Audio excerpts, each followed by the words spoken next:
Oi, gente! Vamos dar continuidade aos relatos que arrepiam até os mais corajosos. Então apaguem as luzes, coloquem os fones e preparem-se, porque hoje vamos contar estes relatos sombrios e assustadores. Relato 1. A encruzilhada da Boca Seca. Local: BR-153, interior de Goiás. Relatante: Pedro Valério, 54 anos, caminhoneiro há 30 anos. Pedro Valério sempre foi do tipo direto, bruto, casca-grossa, cético ao extremo. Dizia que assombração era invenção de velho medroso e que estrada assusta mais com assalto e pneu furado do que com fantasma.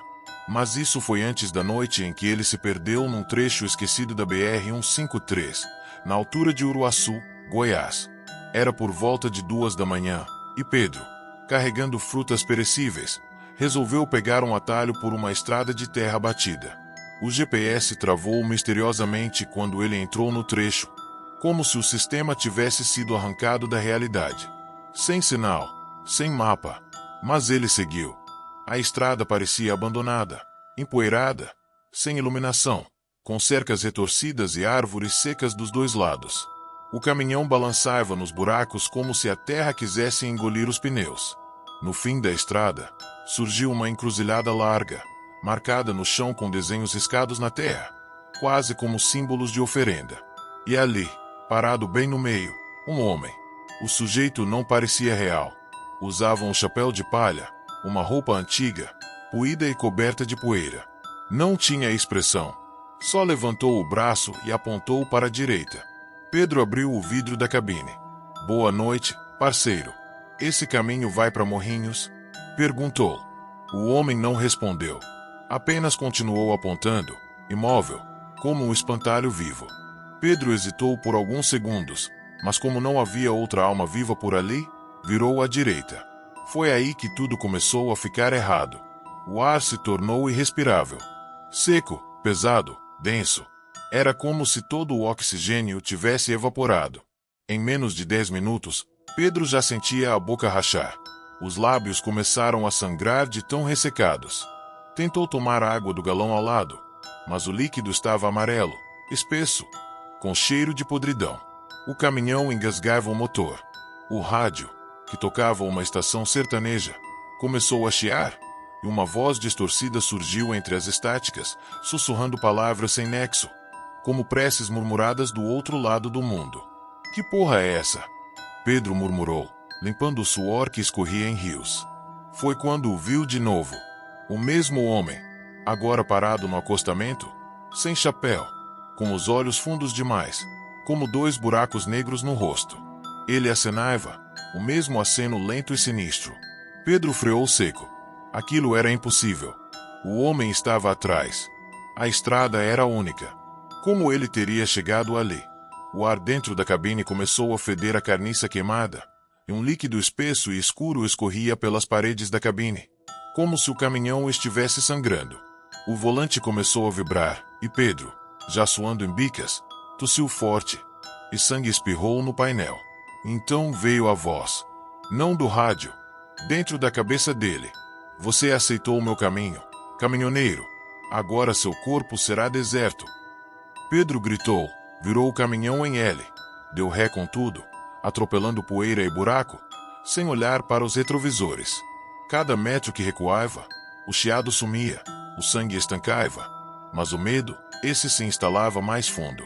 Quando finalmente voltou à encruzilhada, não havia mais ninguém ali.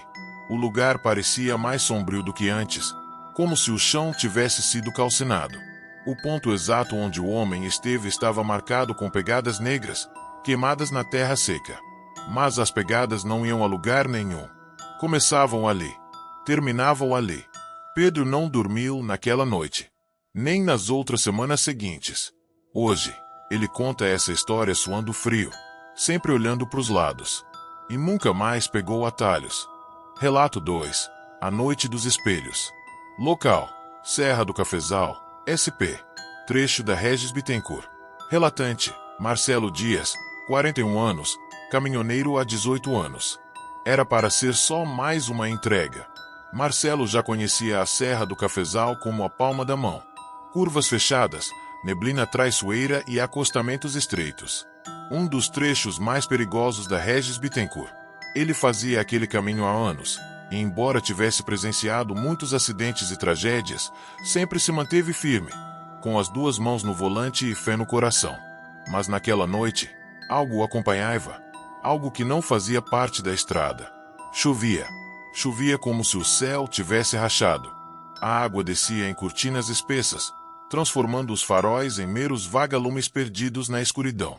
Eram pouco mais de 3 horas da manhã. Marcelo reduzia a marcha com cuidado, descendo a serra com a paciência de quem já viu demais. Foi quando viu luzes piscando nos espelhos retrovisores. A princípio, pensou ser outro caminhoneiro colado demais, um erro comum e perigoso.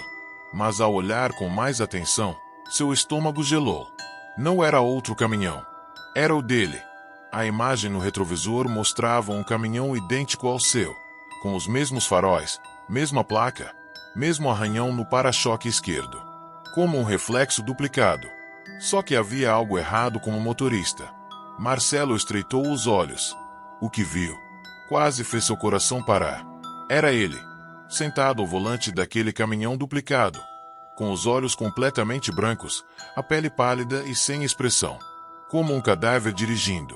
O reflexo o encarava, como se soubesse que estava sendo observado. Marcelo tentou ignorar. Pisou mais forte no acelerador, o motor roncou alto, e o velocímetro subiu. Mas o caminhão duplicado também acelerava. E cada vez que olhava para o espelho lateral, o outro estava mais perto. Então, veio o baque. Um estrondo metálico, seco. Um impacto que sacudiu a carroceria e lançou Marcelo contra o volante. Ele freou com tudo. O caminhão guinchou, escorregando no asfalto molhado até parar rente ao guarda-reio. Respirando com dificuldade, ele abriu a porta e pulou para fora. A chuva ensopou sua camisa em segundos. Correu para trás do caminhão. Procurou, tateou, olhou com a lanterna. Nada. Nenhum carro. Nenhum arranhão. Nenhum sinal de impacto. A estrada estava completamente vazia. Confuso, molhado até os ossos e com os nervos em frangalhos, Marcelo voltou para a cabine.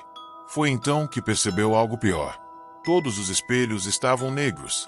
Não quebrados. Não embaçados. Mas cobertos por uma película preta. Como se tinta tivesse sido derramada sobre eles e escorrido em linhas finas. Ele se aproximou do retrovisor lateral. Passou a mão para limpar. E então viu. Seu reflexo estava sorrindo.